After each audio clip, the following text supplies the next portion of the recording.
fundamental, y lo he dicho muchas veces, el que realmente se haga realidad el tener un sistema nacional de cuidado. Y esa va a ser mi prioridad yendo al Senado. Lo iniciamos aquí en Nuevo León, lo impulsamos también con algunos alcaldes a nivel municipal con los que estuvimos trabajando, como en Santiago, como en San Pedro, como en Monterrey, que son, digamos, municipios que iniciaron ya con sus pininos para tener un sistema municipal de cuidados. En el estado ya tenemos mesas de trabajo en donde estamos articulando cuáles deben de ser las prioridades, porque al hacer esto ley, obviamente tiene que haber un presupuesto para ello.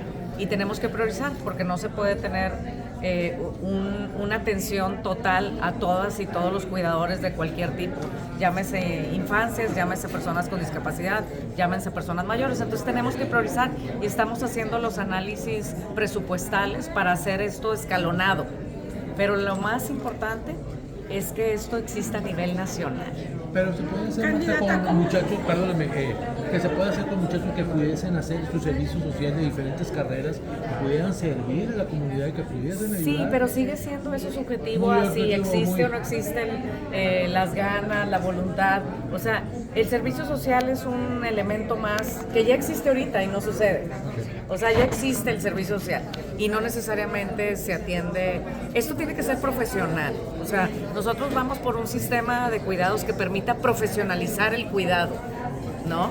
Y que permita que aquellas personas que son en su mayoría mujeres, el 70% de las mujeres son cuidadoras, pero lo hacen porque lo hacen o por un tema cultural o por un tema de amor al prójimo, o porque es un familiar, es su hijo, su hija, su papá, su mamá. Pero ¿qué pasa con esas cuidadoras? Se desprotegen a sí mismas, ¿no? Porque no entran en un mercado laboral. Atienden al adulto mayor porque es su papá, es su mamá, y lo atienden por una gran parte de su vida, y cuando esa persona mayor fallece, estas personas se quedaron sin un sueldo, sin tener un ahorro, no son jubiladas y no están en el IMSS.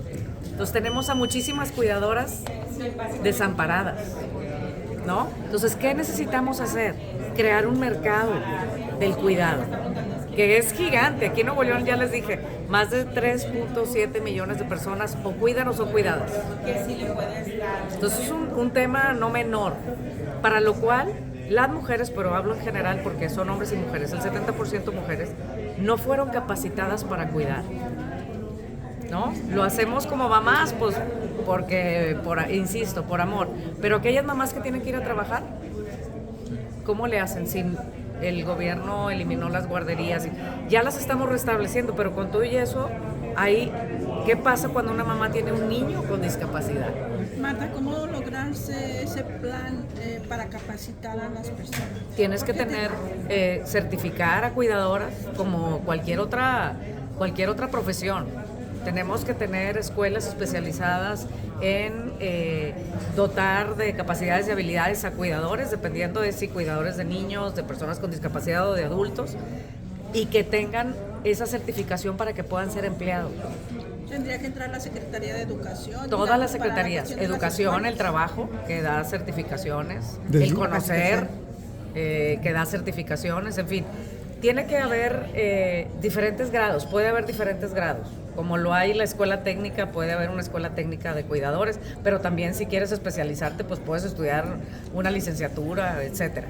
O sea, pero que realmente haya un mercado, porque tenemos a especialistas trabajando en otros temas. ¿Por qué? Porque nadie tiene la posibilidad de pagarle un cuidador, ¿no? Que no sea una enfermera. ¿Y quién puede pagar una enfermera o un enfermero? Pues no todos, ¿no? Marta, entonces, ¿cómo le haces? ¿Qué otras inquietudes recogieron de esta reunión?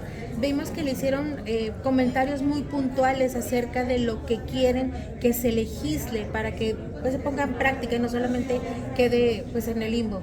Mira, prácticamente hablamos de dos cosas. Hacer una modificación a la ley de inclusión a nivel federal para que podamos hacer modificaciones en temas laborales, porque hoy en día hay un porcentaje que las empresas tienen que cubrir de personas con discapacidad que no se está garantizando, ¿no? Hablábamos del 5% y no se está garantizando. Por otro lado, hay leyes que se quedaron en el tintero en la Cámara de Diputados, como esta laboral, pero insisto en el tema de capacitar a maestros, de lograr que realmente las escuelas sean incluyentes. Una cosa es que diga la ley que existen las escuelas incluyentes y otra cosa es que se garantice el acceso efectivo a las personas con alguna discapacidad, sobre todo motriz, intelectual, al salón de clases, porque una maestra que atiende a 20, 30 niños, pues tiene ahí a personas con discapacidad que no está atendiendo de la manera adecuada, ¿no? Entonces hablaban aquí de almacén de personas con discapacidad en el salón de clases, ¿no? Que eso pues no ayuda al desarrollo integral de una persona con discapacidad. Entonces necesitamos que realmente haya maestros certificados en competencias para atender las diferentes capacidades. Hablábamos también de los grupos especializados, por ejemplo, las personas de la comunidad sorda que requieren una atención especial. Es un doble clic al tema, porque necesitamos a maestros especializados en lenguas de seña mexicana, un tema que no existe hoy en día. Entonces, los niños sordos no tienen las mismas posibilidades que los niños oyentes. Y eso también hay que atenderlo porque no se ha atendido. Discapacidad intelectual, discapacidad motriz, en fin, cada una de las discapacidades tiene que ser atendida en esta modificación de la ley de inclusión para que realmente se puedan atender las diferentes discapacidades de manera adecuada. Y la segunda propuesta que hicimos es que para cualquier modificación de ley y para cualquier creación de ley nueva, tendría que haber la creación de una ley de consulta previa a las personas con discapacidad. Hay una frase de la Convención de Personas con Discapacidad que debería de ser pues un mantra para todos, que es nada de nosotros y nosotros. Y eso lo dicen las personas con discapacidad. ¿Cómo crear una ley para personas con discapacidad de cualquier tipo, que sea transversal, si no la consultas? ¿No? Entonces, el que realmente, así como existe una ley de consulta previa para pueblos originarios, debería de existir para consultar a las personas con discapacidad. Aquí en Nuevo León, de acuerdo a la encuesta Cómo Vamos, se discrimina el 47% de las personas con discapacidad se sienten discriminadas. El 47%.